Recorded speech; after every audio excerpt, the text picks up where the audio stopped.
That's about seed, that's about life. Seventh generation is about vision. It's about leadership, looking ahead. It's about responsibility. And seventh generation reminds you that you have responsibility to generations that are coming, and that you indeed are in charge of life as it is at the moment. Every generation has its time, and every generation has its leaders, and every generation has its heroes. Every generation has all of that. And when that generation passes, the next generation will have the same. They will also have their leaders, they will also have their heroes, they will also have their problems, and they will also have the continuing responsibility to look out for the next 7 generations. Go to 3. Done, too. All you gotta do is copy them. You have to raise your own leaders. They're not going to come out of the air. They're not going to come from what you can see around now. You got to start it just the way a little plant grows. You got to do that. Raise your leaders. And how do you go about that, raising your leaders? Is that with the attitude? First of all, you have to observe that all children have a common leader. You watch children play, and it doesn't take you very long when you can see who the leader is. Well, now you have to guide that person, and you have to deal with that person. Then you have to recognize that that person really understands. And so maybe by the time they were a little child, whether it's a boy or girl, you've been observant for 19, 25 years. It comes time to move, and you walk in and you know who you're talking to, because there's natural leaders.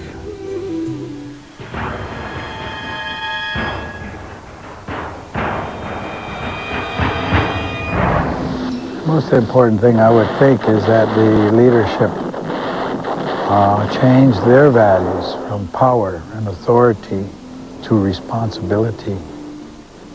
I don't think, as in the United States, they have a Bill of Rights, that they added on to the Constitution of the United States. And I think that should have been a Bill of Responsibility, not a Bill of Rights. Because people talk about their rights, but they never talk about their responsibility. And leadership has got to have that above all. They've got to have vision. They've got to have compassion for the future. They've got to make that decision for the 7th generation. That's not just a casual term. That's a real instruction for survival. Animal, every bird, every nation, every plant has its own area to be. And you respect that. As we sit here and we look about us, there are these flowers. And no tree grows by itself. A tree is a community. Certain trees, certain plants will gather around certain trees. And certain medicines will gather around those certain plants. So that if you kill all the trees, if you cut all the trees, then you're destroying the community. You're not just destroying a tree, you're destroying a whole community that surrounds it and thrives on it, and that may be very important medicine for people or for animals. Because animals know the same medicine. They use this medicine. That's where we learned. We learned, by watching the animals. They taught us a lot.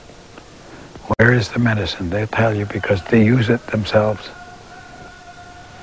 And then if you replant the tree, you don't replant the community, you replant the tree.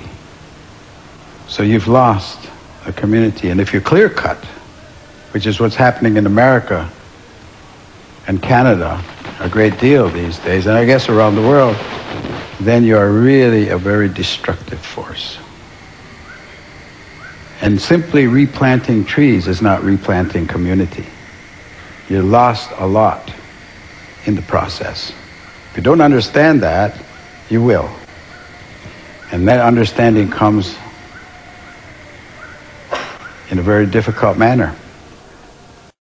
That of the 100 dominant economic units in the world today, the 100 largest economic units, and that's the word they used was units. 49 are countries and 51 are corporations. Now, you digest that for a second. What does that mean? It means that corporations are the driving force of decision-making today. And corporations are not concerned with human rights. They're not concerned with human life. They're not even concerned with a proper wage for the people that are working for them. So what kind of decisions are going to be made on our behalf by this economic power, these corporate states, I call them? Oh, there's going to be hell to pay, as they say, for some of the things that are going on now. So I think that people have to become aware and become awake, and not, and power is always in the people's hands, authority. They need to come of one mind, and they need to challenge the values that are being shoved at them today, because this has become a consumer society. It's driven by economics. It's not driven by common sense. It's economics.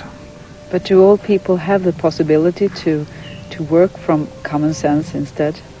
Well, I was born with common sense. That's why they call it common sense. You know, I mean, you have common sense. You just got to use it, that's all. And you got to just evaluate what somebody tells you. You know, if you use your common sense, you say, well, that doesn't work. No, I don't think so.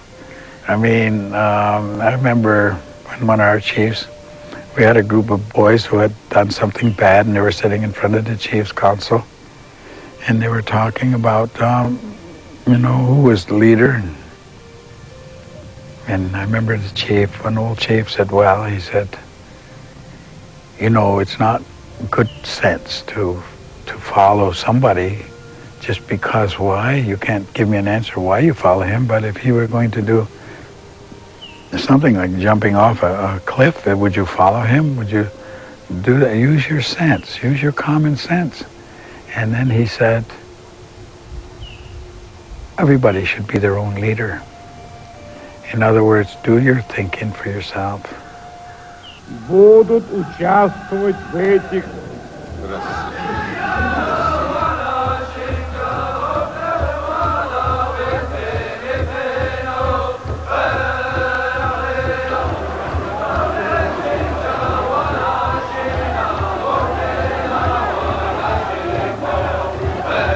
I have no prior knowledge of the Watergate break.